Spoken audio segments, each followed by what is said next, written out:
Hello everyone, samahan niyo po ako magluluto tayo ng inihaw na tilapia. Request ng aking asawa. Ito lang po kasi ang isda na po pwede sa kanya.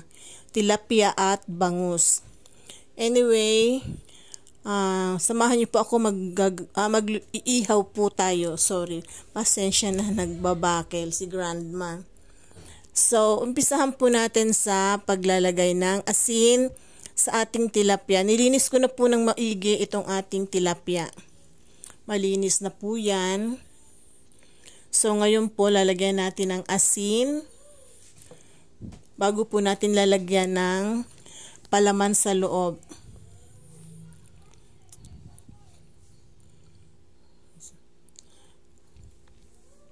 Ipapakita ko po pala muna sa inyo ang ating mga ingredients na kakailanganin. Meron po tayong sibuyas, kamatis, luya, bawang, at asin.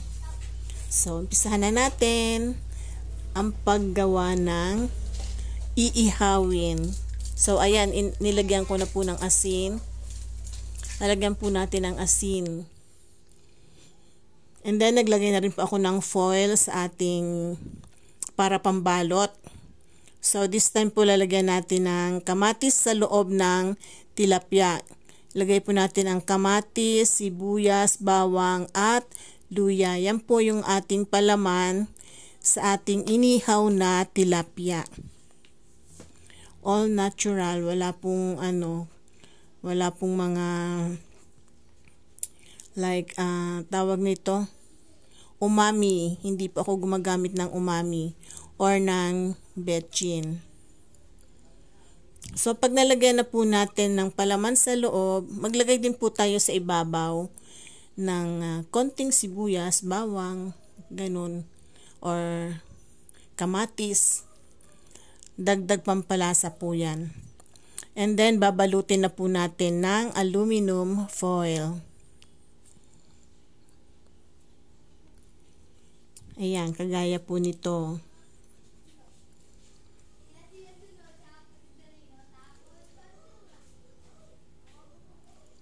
Medyo matrabaho nga lang po kapag mag-iihaw kasi kailangan pong balutin pa ng aluminum. Yung iba po, direkta na sa baga.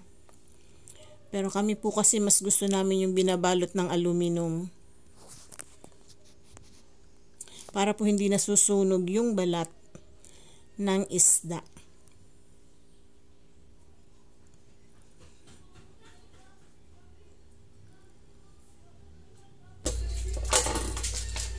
So, ginupit po natin yung aluminum, yung sakto lang po pambalot sa ating tilapia.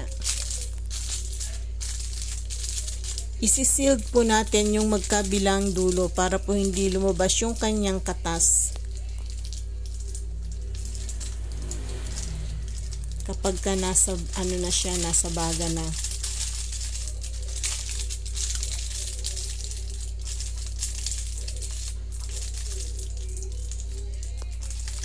Pasensya na po, medyo mabagal si Grandma kumilo as hindi po ako sanay mag-ihaw. So, ayan, nabalot na po natin ang ating tilapia, yung ating iihawing tilapia. Sinisealed ko pong maigi yung magkabilang dulo.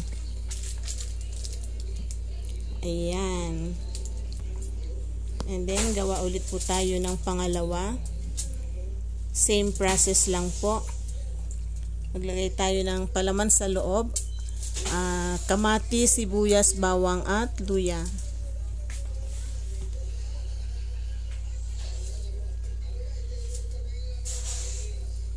Ganyan lang po.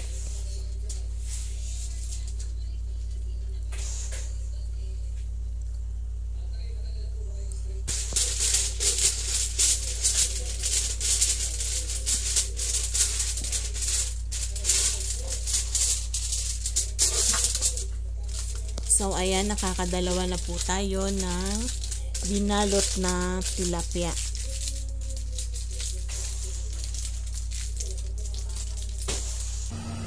So, eto na po ang ating iihawing tilapia. Nakasalang na po siya sa ihawan sa ating grill.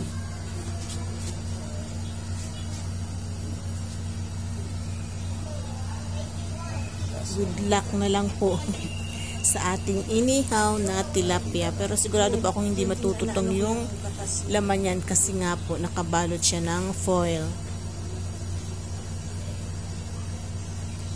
So sana po magustuhan nyo ang video na to, at kung nagustuhan nyo po, huwag kalimutang mag-like, share, comment, and follow. So eto na po yung ating inihaw na tilapia. Mabilis lang pong maluto mga ka-grandma. O diba, nakakatakam. All natural ingredients po. Wala pong ibang nilagay na pangpalasa. Asin lamang po, kamatis, sibuyas, bawang at luya. Yun lamang po ang